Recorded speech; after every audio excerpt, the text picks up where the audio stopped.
Okay, there. welcome everybody to the launch of Muse, the Sudowrite's first model that we're ever publicly releasing. It's out of beta as of today. It hasn't launched yet in the sense of like going live to everyone. That's going to happen at 9 a.m. PST, so in 2 hours. There are a series of demos I'm going to give, and so I'll pause in between each demo to answer questions. And then we've got some lovely co-hosts in here that will also answer questions in the chat. Josh is here, who worked on the model somewhere, hiding, maybe under a pseudonym.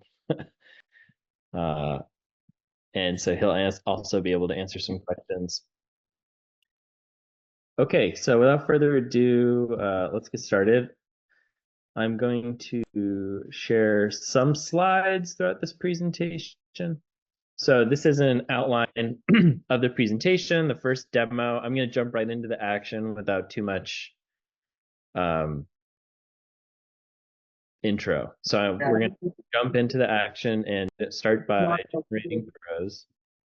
And then we're going to do creativity and style examples, which are something that's new to Muse. Other modes don't have it.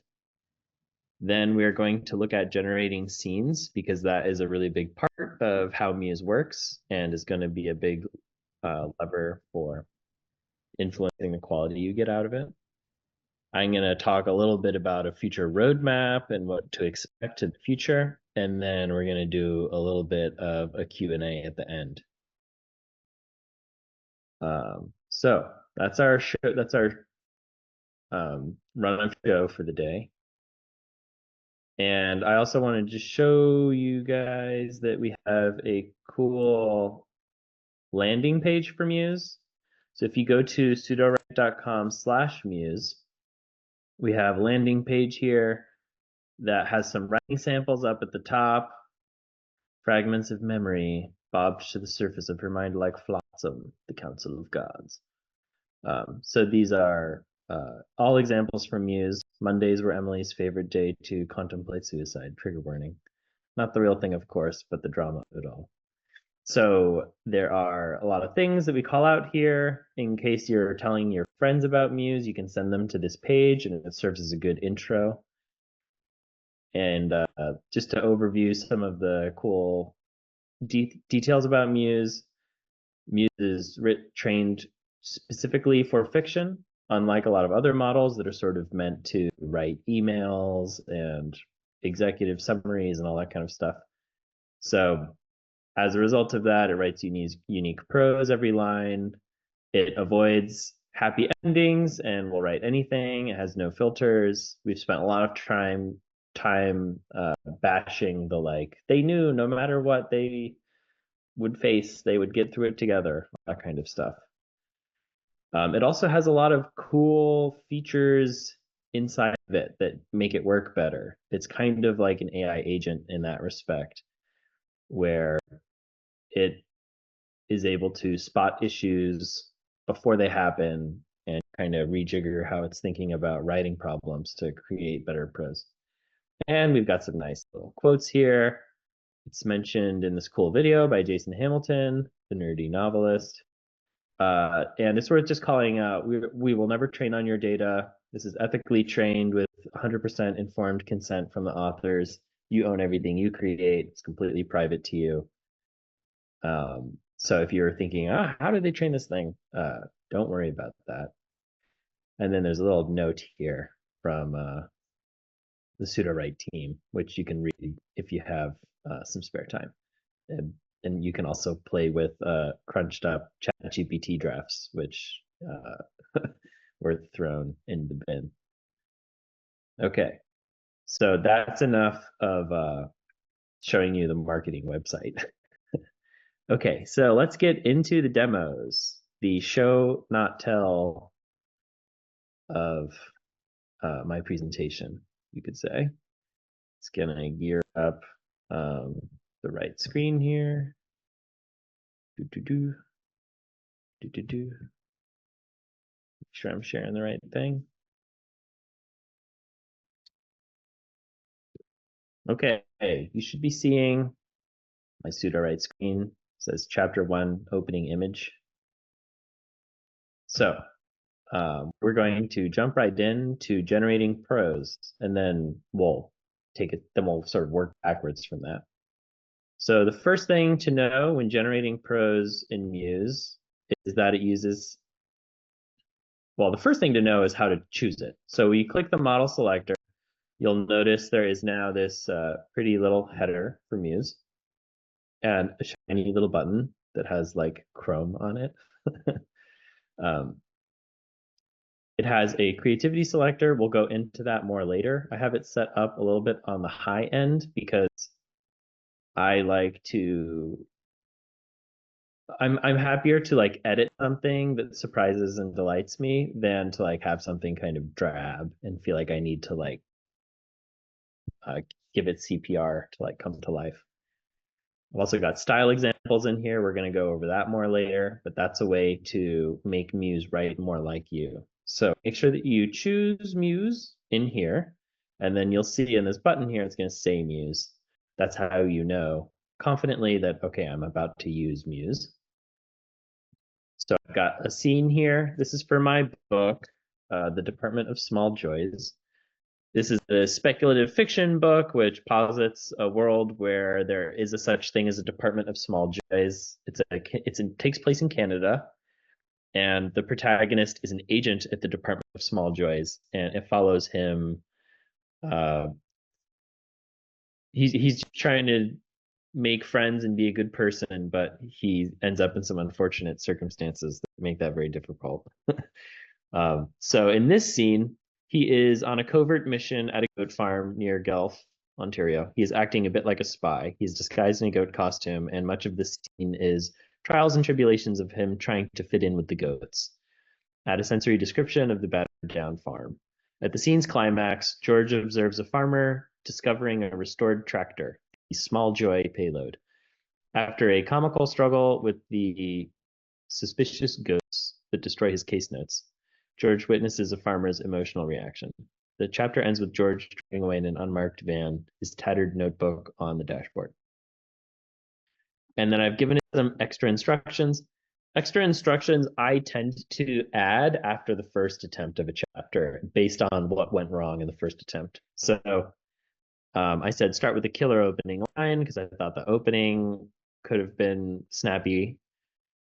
Third person limited past tense. Focus on action, dialogue, and description like a movie. You must not tell us how George feels. For whatever reason, I think it's also related to my characters. I might adjust this in the future, but in my characters section of Story Bible, which for anyone new is a place to write down important details about your story for the AI to reference. In my Story Bible, my character sheet for George here says that he is caring and anxious, he worries, socially awkward. So I think that Sudowrite tries to work this in a little bit too much. So I'm telling it, don't tell us how George feels. Those are more like notes for the outlining. Okay, so to generate prose with Muse, you click this button, and it's going to do a couple checks first. So if you are used to the way this feature used to work, and this feature is now called Draft, by the way, it was renamed from the chapter generator. If you're used to how this feature used to work, you click that button, it just goes. In this world, you actually have to go through this check step. It's going to tell you an estimated word count. It's going to tell you solid scene summary with clear, well-defined structure and details. Looks great. And this is actually generated on a case-by-case basis. So if I go here and I say, George delivers a small joy, just for the purposes of testing, it's going to check Story Bible. It's going to see, okay, do I know what a small joy is? Is there enough detail here that I could just go off of this short scene? And then it's going to analyze the scene.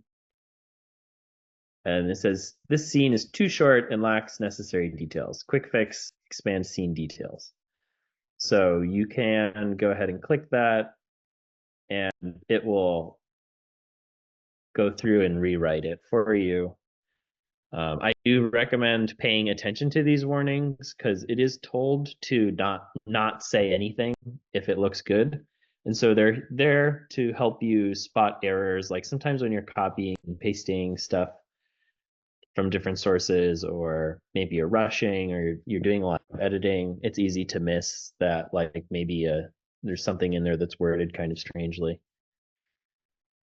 This step does take a little bit of time, but that's just because it's using a pretty powerful model to do a lot of reasoning behind the scenes. So it will pop in a moment. Boom. So this wrote actually probably too much detail in that scene. It's 6:03 a.m. The horizon explodes with a burst of brilliant light. George Archer stepped out of his unmarked van onto the gravelly path of Maple Grove Farm near Guelph. So that's too much.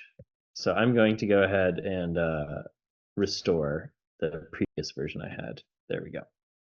So pay attention to those warnings. And I think that what you're seeing here is a good example of the right amount of detail. 4, 6, 7 sentences. We haven't really discovered a upper limit on how much you can put in. Well, the example you just saw is almost certainly too much. You would want to edit that down. But yeah, feel free to experiment with that and let us know if you hit any hard boundaries where like you find that it can't handle too much description. If you end up writing a whole chapter in there, you can just put it in here. Sometimes people put in scenes and then they just slowly add detail, and next thing you know, you actually have a rough draft in here. Okay, so you'll also notice it's going to give you some more detail now. So it says thinking while it's thinking, and then it says writing words. This basically just means that it's working, and you can rest assured that the prose is on its way. It's just it's getting parsed, and it's going through a little buffer to like pull out any sort of like code stuff and make sure that it comes out nice and clean with clear labels. So it's labeled here, scene 1, and you see the button is back in its normal state, so that means it finished. And let's take a look at the prose. The goat costume had been Agent Blanchet's idea. You need to blend in, she said, observe without being observed. So this is actually one of my style examples here. So it's being used verbatim because it knows that. So that opening is from me through the style examples because I showed it a little bit of chapter 1. So let's go and see what it wrote next. So George hunched behind an overgrown lilac bush on the small farm near Guelph, doing his best impression of a goat. His back ached. So some nice sentence length variation there. The homemade paper mache head bobbled precariously. He wore the brown and white costume with the commitment of a man who put faith in an idea once he'd made the effort. And this is pulling in, I think, some of the language I had in my style examples. So if you look at my 4th example here, George, you're bad's less teased, which was fine because no one would ever seriously describe George as bad. He was frustratingly good. So you can sort of hear that coming through here. The farm was shabby, like a picture in one of those then and now articles, with paint peeling fences and half-sunken roofs. Everything sagged. So nice sentence length variation there too. Old machinery lay scattered across the yard, a rusting monument to the farm's prosperous past.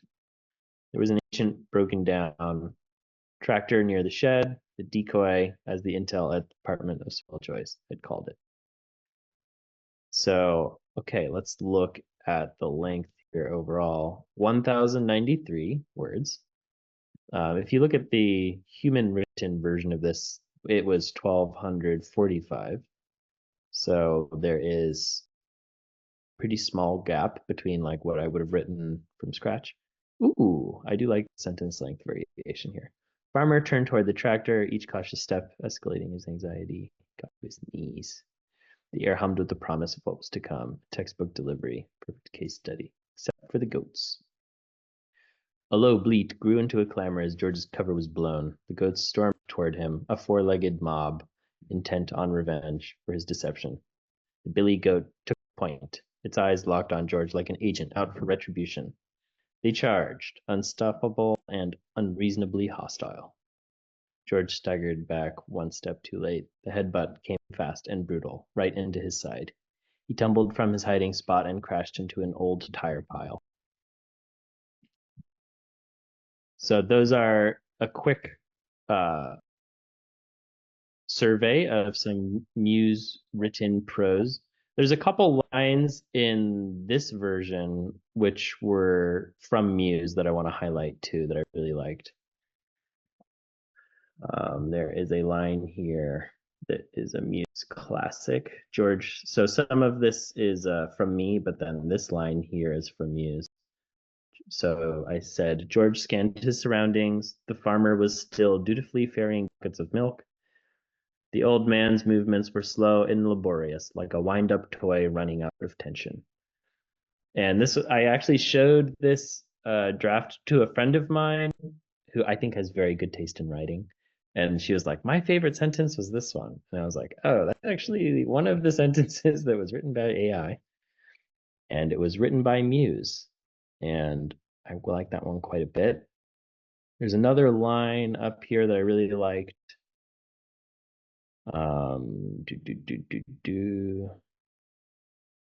Okay, so there's this scene where the goat headbutts George, and Muse wrote this simile, which I really liked. So I'll read out the full paragraph. He looked up to see a black billy goat standing on its hind legs. George had just a moment to process the sight until the goat let out a high, sharp bleat and heaved its body forward, slamming into George's rib cage. George tumbled out from the bush, fumbled the notepad, which fluttered like a wounded bird, and rolled down the hill until he splayed out. So I really like this simile of saying the notepad fluttered like a wounded bird, because that's kind of um, the energy I was going for in this chapter. Okay, so those are some examples. I'm going to pause here, look at the chat, and see if there's any questions. Ontario represent. Okay, hope they revisit the scenes. Yeah, we are working on improving scenes over time.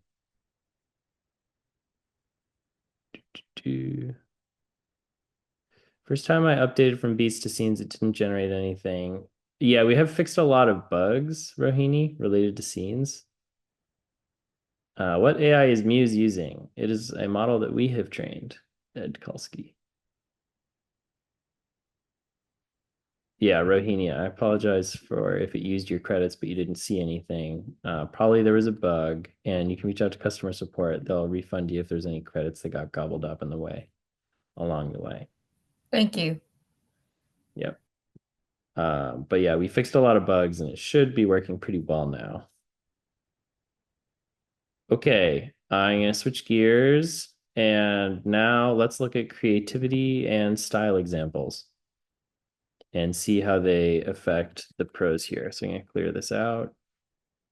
I'm gonna clear out the extra instructions here as well. So I'm gonna open up this modal here. So creativity here was set to 9. There it goes from 1 to 10, and then for any Spinal Tap fans out there, it actually does go to 11, which is maybe too creative. So I want to give you guys a taste of what 11 looks like. So let's just hit generate and see if we can notice a difference.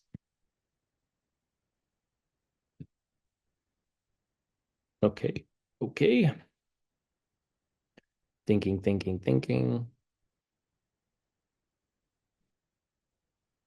And you'll notice this one actually comes out looking a little bit different because it actually 11 is a kind of a different, it's distinctly different from 10. So you'll notice probably a decent difference there.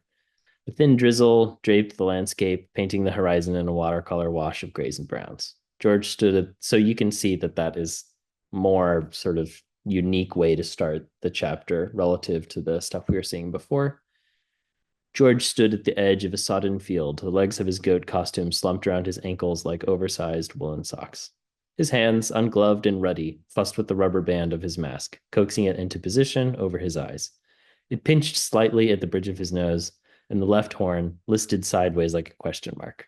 So there's something special about 11. I don't know exactly what it is, but it writes in a way that it kind of feels like it was taking its time or something to really write what it wanted to.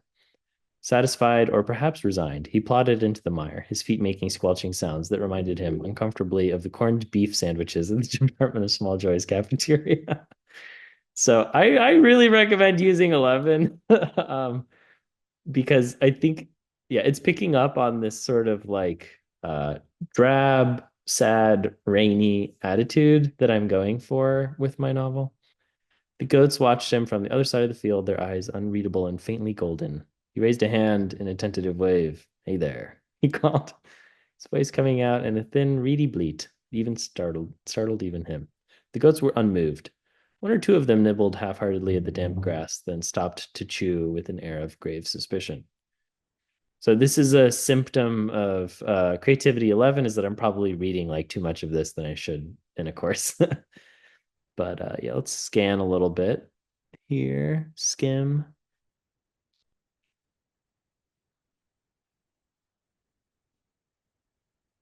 Okay, so here's the bit where you'll notice 11's downside. The interior of the barn was dark and smelled of damp hay and rust.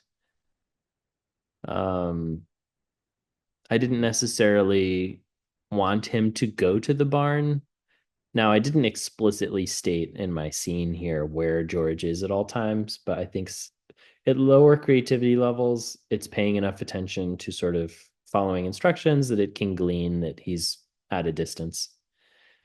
So in creativity 11, like I think it would be cool if he went down to the barn. So it has him go down to the barn. So if you're willing to, you know, follow the model's whims a little bit and let the plot drift and look for some like precious nuggets of prose that you want to pull in, I recommend 11. If you know exactly what you want in terms of what's supposed to happen in the scene and you really don't want it to veer off from that, I recommend a lower creativity. But yeah, I really like this line about squelching sounds that reminded him uncomfortably of the corned beef sandwiches at the Department of Small Joys. So I'm going to cut that and put it in my file called snippets, which are just um, ideas I have to incorporate later. Okay, so that's 11. Let's also see what 1 looks like. Because that should provide some, or maybe 2. That should provide some contrast. And then in extra instructions, actually, I'm not going to use extra instructions. Let's just see how that looks. And just so everyone knows, there is a little bit of style in here. I have third person past tense, do not reveal his inner thoughts or emotions, instead focus on action and dialogue. That's just some preference of mine I've noticed over time. So for lower creativity, I think it will write less in general, and it will go on fewer, I don't want to say tangents, but it's going to try to be a little bit more predictable, which may or may not be what you want, depending on what's going on in the scene. If you're generating stuff and it feels like it's kind of drab, increase the creativity generally. If you're generating stuff and it feels like it's going all over the place and you can't predict where it's going to go, maybe decrease creativity. And it's a little bit dynamic. So, for example, if you have a really big story Bible with a lot of stuff in it, you might want to increase the creativity because basically you can think of it as big story Bible means a lot of instructions for the AI. So, in order for it to be creative beyond that, it needs like an extra boost of creativity. So, okay, let's see how this looks. This is pulling in from my style examples, so we won't look at that directly. The farm sprawled out before him like in a patchwork of overgrown fields and rusty equipment. George chewed at the oversized costume head. I think this line is indicative of low creativity because this is not a super creative line. He tried to keep his movements goat-like, not too suspicious, but the costume was itchy. So, like, if you compare this to 11, which said that his left horn looked like a question mark, this is a little bit less creative. It's kind of more just like blocking out all the stuff that should happen. In terms of length, 1,000 words. I think 11 was 1,500. So this is more or less tracking with what we expected. He looked up to see a black billy goat standing on its legs. George had just a moment to process the sight until the goat let out a high, sharp bleat and heaved its body forward, slamming it into George's ribcage. This is pretty similar. Oh, this is also from the style examples because I have that line in there about the wounded bird. The goats were relentless. They pawed at him as he lay on the ground, trying to catch his breath. The black goat trampled over his notebook, tearing the pages with its sharp hooves. George reached for the notebook, but another goat pushed it farther away and watched helplessly as it was shredded into a confetti of paper. And just a quick note, even at creativity 1 or 2, it's still going to be creative. So that's just something to know. It's not creativity 0, it's just creativity low.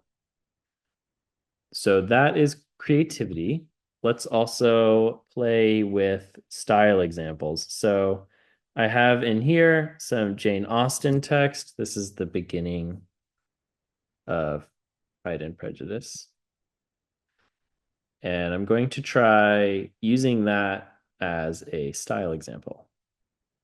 This is a live demo. I have not done this before. I don't know how this is going to go. I do not know how it will fuse that style with this. I'm going to give it creativity 7 because it's going to need to be creative to figure this out. And I do recommend for style examples, putting them in quotation marks and calling them example or something like that. Well, actually, I don't think I need to say example 1 in the case where there's only one example because it's already called style examples. But if you have multiple, it can be helpful to label them just so that the AI understands they're like separate chunks from different places and not just like one long story. Okay, and then I'm going to go to style and genre.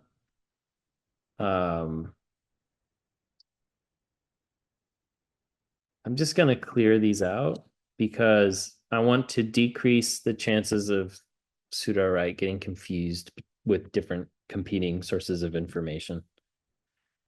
So there we go on that. Let's see what this style examples of Jane Austen version of this chapter looks like. And in general, while you're experimenting with Muse, I recommend clearing out genre and style if you're experimenting and you want to see the effect of different things. You can also even turn the entire story Bible off as well, because the characters and world building, obviously, they're very helpful to have, but sometimes you can get pretty interesting results with the story Bible off, and then tackle the in the edits, for example.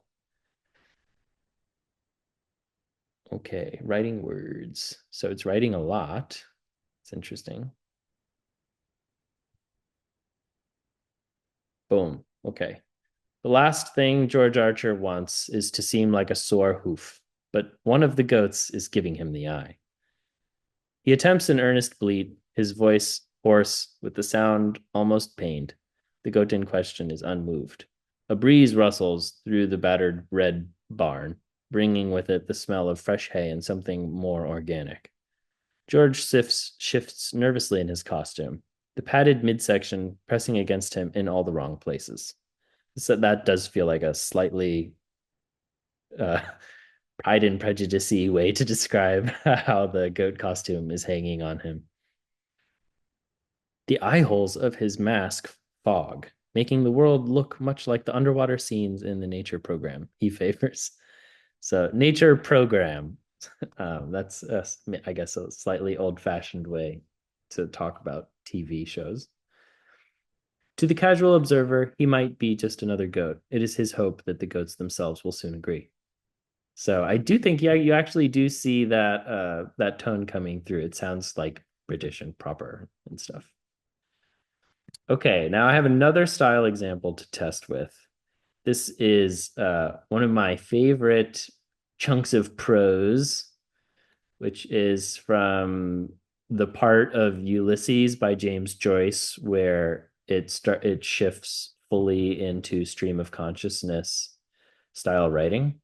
So I'm going to try this just because it's going to be extremely different, probably. There is a word count limit to what you can put in here of 1,000 words. It looks like we have a bug where it doesn't stop you from putting in more than 1,000 words. We'll fix that for now. Paste in as much as you want, I guess. Okay, let's see how this one goes. So we should expect to see stream of consciousness style rendering of this scene, which should be pretty different.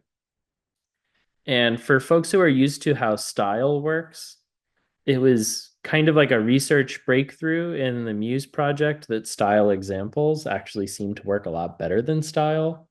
The theory is that describing a prose style is never going to be as information dense as showing the writing style. This is kind of like show, not tell, in a sense. Like you show someone your writing style, it's always going to be better than telling them what your writing style is.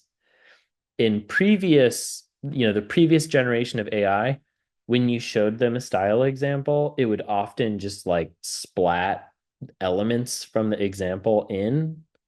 So like if you showed it an example from Harry Potter or whatever, it would like put Harry in the story, even if it was a different story. But it looks like the modern models actually don't have a problem looking at prose and gleaning the style without transferring over the like elements. So, a thin gray barn, like a crouched giant's carcass, ribs showing through unpainted slats. This is the what kind of voice I would imagine is the audiobook for Ulysses. Stands at the edge of a tilting fence. The farmhouse, wind chafed and rain battered, watches the road with 12 blind windows. Spongy ground sucks at George Archer's feet, which are not his feet, but the frayed hind legs of a costumed goat. A black furred mass shifts beside him. He is in disguise, but the goat knows he is an impostor. George tugs. This is fun. This is kind of funny given Ulysses because this is kind of in keeping with even some of the themes in that style example. George tugs the hood further over his head. Damp wool scratches cheeks and nose. The cheap fabric is too warm and itchy, and the poor stitching digs into his shoulders. Beneath him, the soggy ground resists his every step, clinging to his oversized hooves like a needy pet. So it's kind of maybe halfway in between. It's not quite fully stream of consciousness. I am actually curious what happens if we increase the creativity. Very creative. Let's try that. I am just curious to see if it goes even more into stream of consciousness or not. I do think that what we're seeing here, though, is that there's a pretty big difference based on what you put in for style examples. And across different projects and across different documents, it's all one shared style examples field. So if you put in text there, you can use it in multiple places. Okay, I'm going to look at the chat. Nicole asks, is 11 Muse 1? Yes. So actually 11 is kind of like a whole entire different version of Muse, basically. And that is why it writes the best sex scenes. Okay, nice. Out of curiosity, does it take more credits? Well, it does in the sense that it writes longer, but it doesn't use more credits per word, if that makes sense. Okay, I can see using 11 to get some good ideas. Is it following my instructions? It did follow my instructions, but it didn't follow some of my like unexpressed desires, if you know what I mean. Like the lower creativity will read in between the lines a little bit better. Could you do a generate at the lowest? Okay, we did that. Male angle male anglerfish. If you didn't know, male anglerfish get absorbed by the female after they bite onto the side of the female anglerfish. It's really fascinating. How big is the context window? Josh L. Thank you. Thank you. Do you have anything in extra instructions or are you only changing the style examples? So if I have anything in extra instructions, you will see it. It will be on the screen. There's no way to like hide it or anything. So the extra instructions are here. And if I add something in there, like, I could say I really want the prose style to look like Ulysses or whatever. I could do that. What is the amount of readback? Josh L is right. It's very, very, very big. And readback basically means if I wanted to generate a second scene after this, I could go here and replace this. George smokes a cigarette after a job well done. This is not a good scene. Don't use this. But if I wanted to show it how readback works in here, it will it continue where it left off? If you're doing multiple scenes, you can pause it in the middle and it will read up the above area. I think when you start from scratch, I don't think it does that. But Josh, I've been writing this book too much. Josh will correct me if I'm wrong about whether or not it would read back in this context where there's text in here. By the way, Control Z works in scenes here. So if you want to go back and forth between versions really quickly, you can use Control Z undo. Okay. I want to shift gears to generate scenes now. Okay. So this is a good scene. I want to show what would happen if we tried clicking generate scenes here. And I think I'm going to change chapters. So I'm going to unlink chapter 1, and then I'm going to update it to chapter 2, which I'm actually in the middle of rewriting. So chapter 2, I've got a bunch of notes in here. Actually, this is even unfinished here. After they get back to the office, Celeste quickly abandons George. I'm going to make this not be just a sentence. This should be just at the end of that. Okay, back to my testing thing. I'm going to rename this also just for my own sanity. Chapter 2 testing. Okay, so there are 1, 2, 3, 4 paragraphs in here. This bit at the bottom is here for me. I'm actually not sure what's going to happen trying to generate scenes with that in there. But let's just see. Yeah, click generate scenes. So in this chapter, this chapter has many scenes in it. The previous chapter kind of just had one scene, and you saw how that worked. This chapter has multiple scenes. So George enters the Department of Small Joys headquarters, hidden in plain sight with a formidable spy-like building.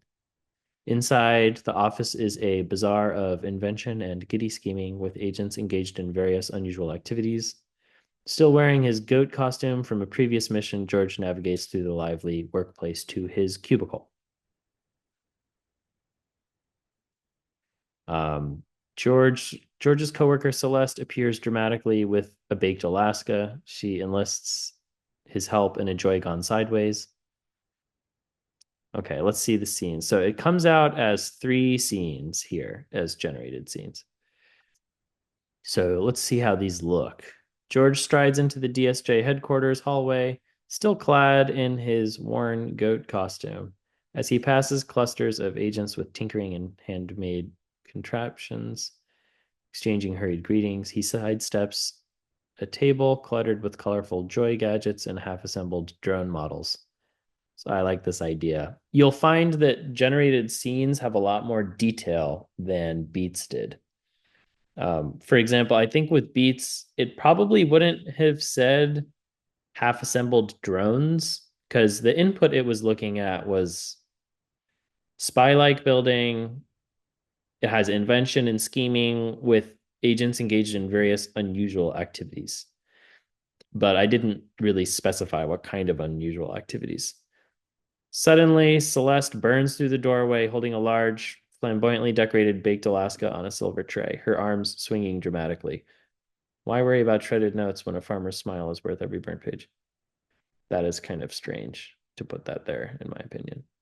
So I would probably remove that line of dialogue and let that unfurl in the prose.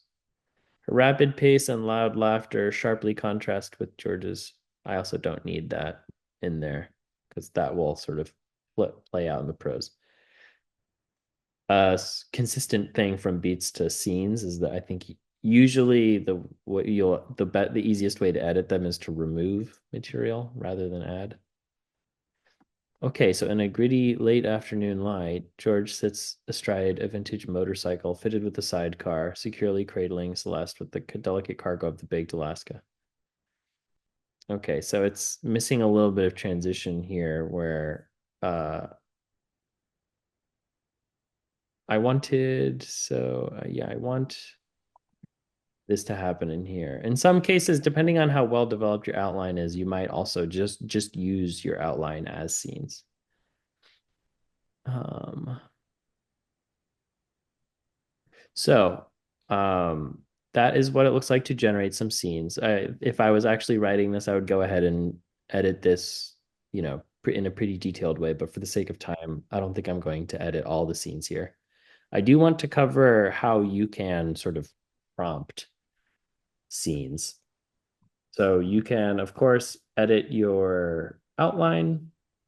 And so one thing that you can do to make it more clear is you can even say like scene 1, George enters the Department of Small Joys headquarters. Or you can say in the first scene, George enters the Department of Small Joys. At a certain point, if you're really putting work into your outline, I would say you can skip the step of generating scenes. Probably for me, I like outlining, and so for me, I probably will skip generate scenes. I think generate scenes is the most helpful uh, if you want to get a draft of a chapter that doesn't have a huge description, and maybe it's only got a couple sentences of description, and you want help figuring out how to turn that into multiple scenes. In terms of the prompting and how it works, scenes looks at pretty much everything. So it looks at genre, it looks at style, it looks at characters, it looks at world building, and it looks at your outline. So the only thing it doesn't look at is brain dump. Um, Synopsis, I think it actually looks at synopsis too. So scenes is like it's all coming down to scenes. It's where the rubber hits the road. It's the last thing before prose. So it looks at pretty much everything. So those are how scenes works. And if you want to prompt scenes, What I would recommend is putting things in the outline. So, like in the first scene and the next scene, you can also put little commands in square brackets and be like, I really want this scene to have a lot of sensory description of the interior of the Department of Small Joys. These sorts of commands work well. And then the other thing I would suggest is style. So you can reinforce in style. You can say like, the scenes are written in a cinematic way. If you want the limited POV and like lots of action or something like that in dialogue. So those are some ways that you can influence generated scenes. This is still pretty new and we're still improving it actively. So if you have any feedback, please do contact us on scenes and we will work on improving it over time. Okay, so I'm going to switch gears a little bit. I'm going to look at the chat here, see if there's anything to address. Can you combine style examples? You could. Thanks for replying to that, Nicole, Stacy. I'll finally be able to burn through my credits with that readback. Yeah, it is worth noting that that readback where it's looking at the previous words for context, that does use credits. So if you find that it's using too many credits, just work in chapters with like fewer words in them. Is Muse better at some genres than others? I think yes is the answer. It can write spicy romance, but if you don't give it any direction, it will be more like a New Yorker style. See, that's what Josh L said. So yeah, out of the box, I think it is more kind of like a literary fiction vibe, but it is highly steerable. You can prompt how many scenes get generated. That works well too. Nice note from Nicole.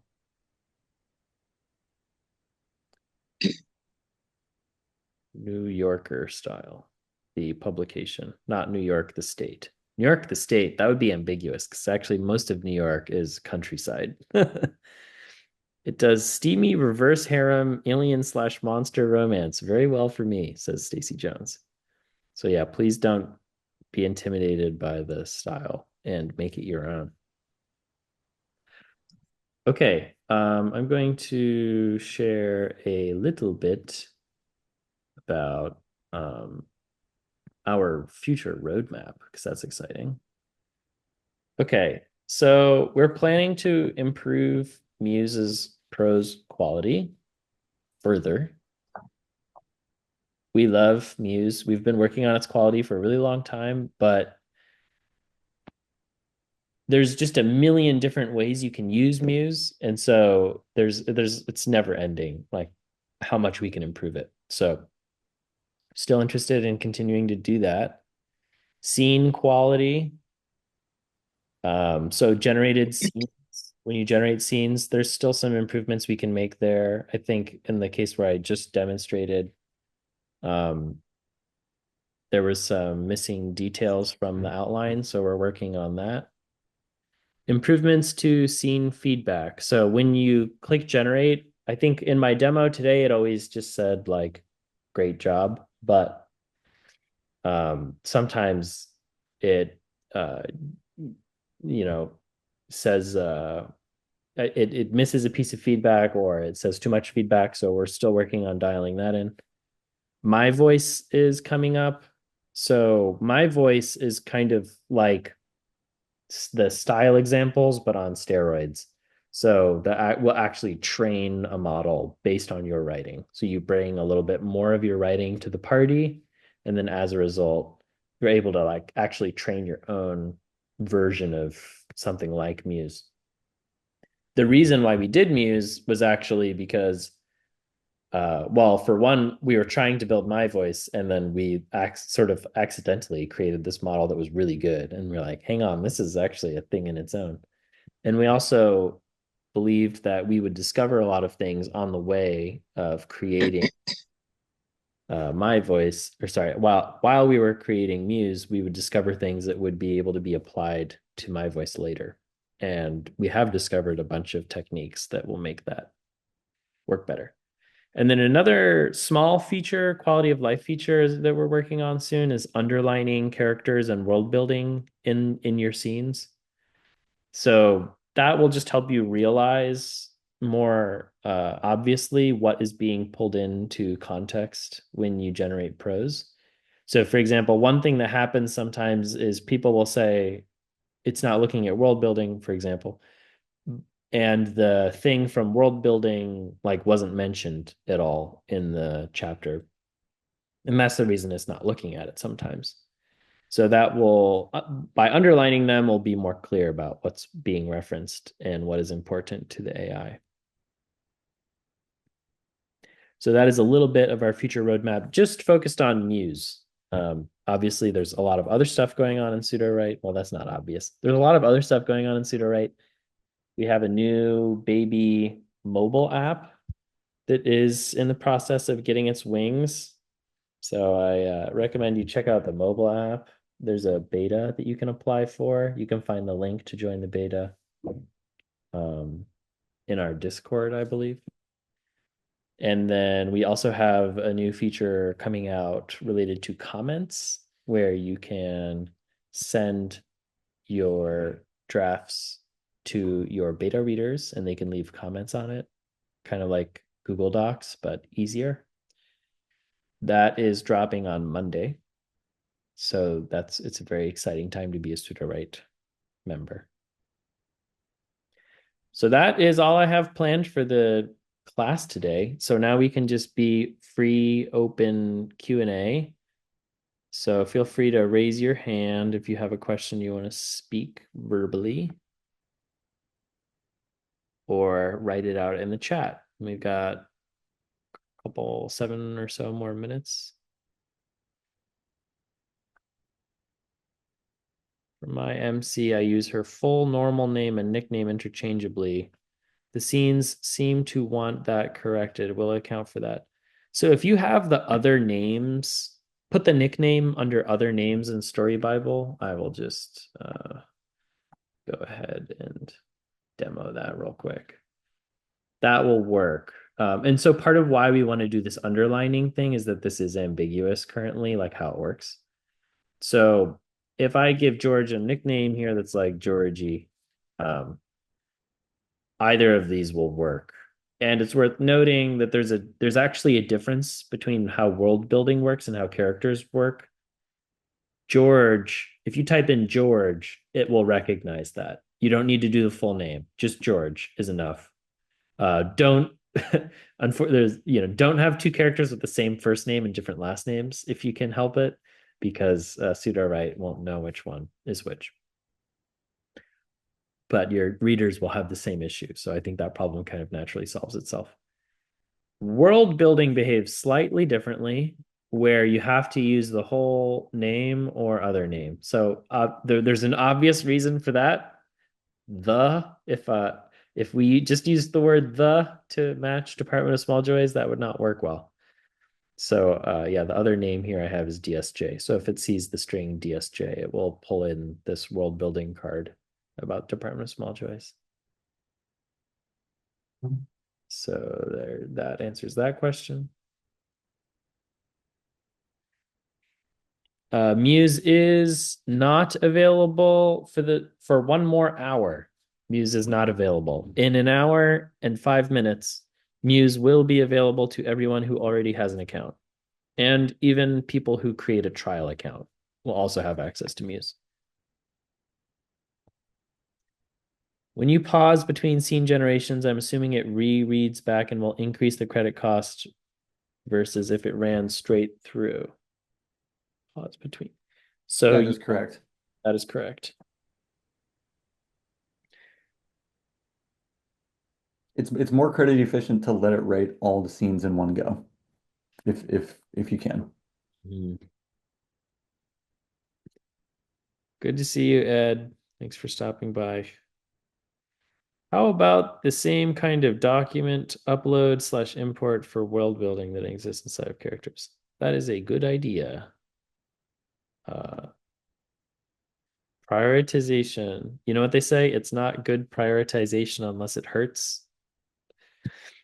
We are feeling the hurt. Yeah, it is. Always, there are a lot of things we want to work on. Please keep, I promise we're listening to every request. But yep, that is something that has been requested many times. So it is pretty high up on our list. Word count inside of Quick Chat. I think we are planning big changes to chat in Sudowrite. So I would expect to see some big long-term changes to chat, but probably not that many small fixes to quick chat in its current form. Where do I underline the character or world building cards? Style example, scene or outline. So the kind of outlining that we're talking about is going to be that I was talking about is like an automatic underlining that happens to anything that Sudowrite recognizes. So there isn't a way for users to underline things right now. Anytime soon in being able to transfer docs to words directly. Do you mean transferring docs to Microsoft Word or something else? David Zoom user.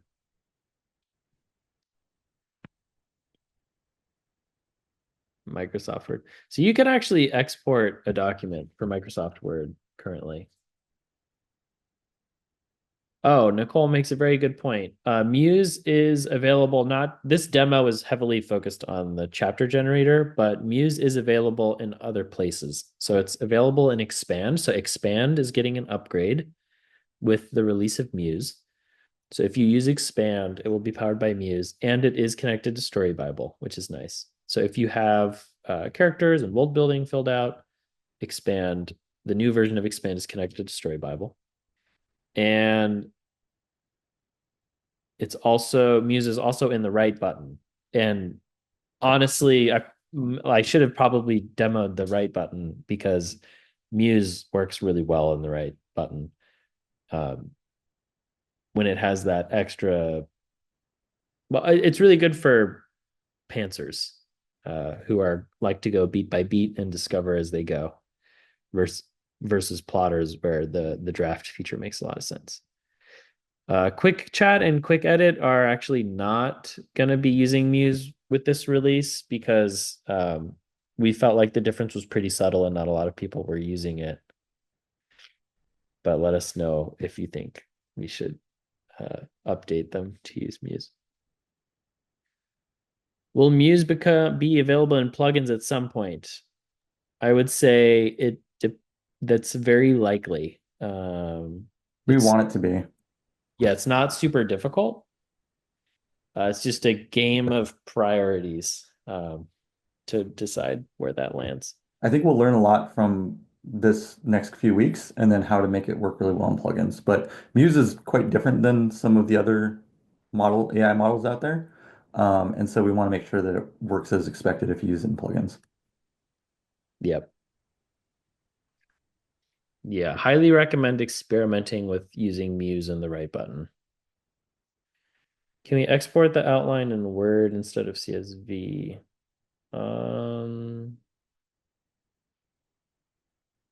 Well, you can copy your outline into a document and then export the document. That's a pretty good workaround.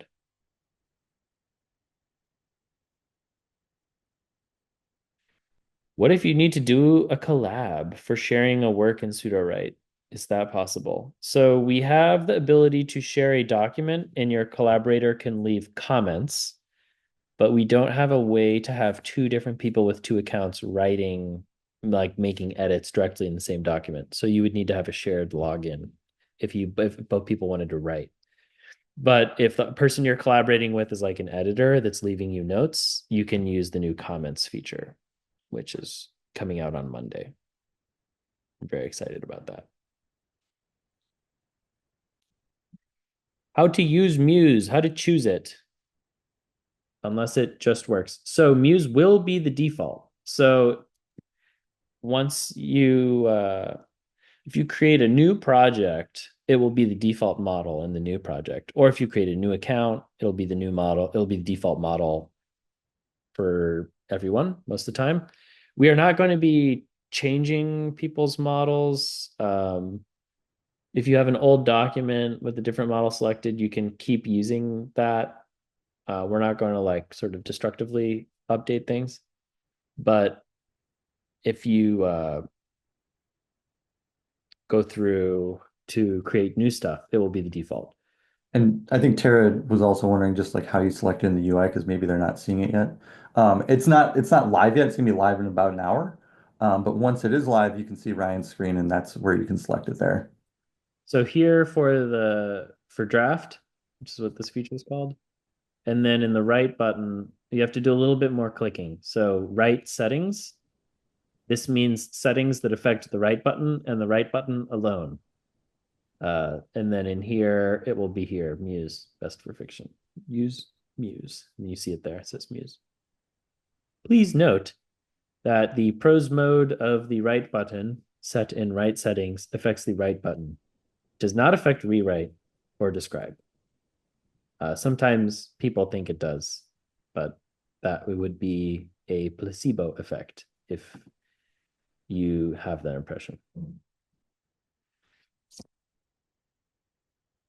Is Muse unfiltered? Yes, it's very unfiltered. I would dare say that Muse is the most unfiltered model that exists. I would say that the amount of the testing that we have done on Muse cannot be mentioned in a professional context. That's how unfiltered it is. I have never had this version of Muse refuse a request. Let's put it that way.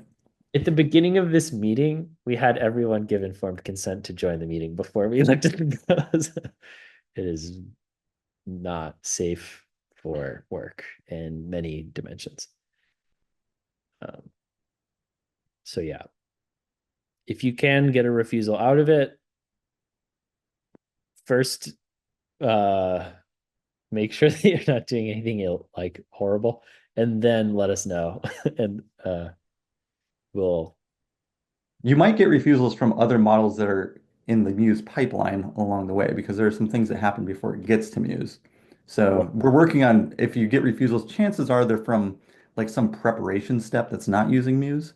And then we try to address that in flight, but if it doesn't, let us know and we'll get it fixed. Yep. Okay, well, we're 4 minutes over. Um, do we get draft cards? Yes, there's a new little bonus feature, which is that this draft outputs cards. So if you delete a draft like I did multiple times, here, I'm gonna actually share my screen because it's a little handy. So if you delete a draft like I did many times, they're actually saved here. So you can delete stuff more wantonly. Now reading the draft, and I'm also just showing here that you can resize the UI in some useful ways. So you can't collapse the center panel, but you can collapse the left panel. So if you want to read previous drafts, I do recommend resizing this so that it's easier to read. So yeah, that's handy. Okay. Please enjoy. Please give us feedback, and we want to improve it. And we'll see you in our Discord. Please join our Discord community if you aren't already there. It's a great place to share notes. It's a cool community. All right. Thanks everyone for coming. Bye bye.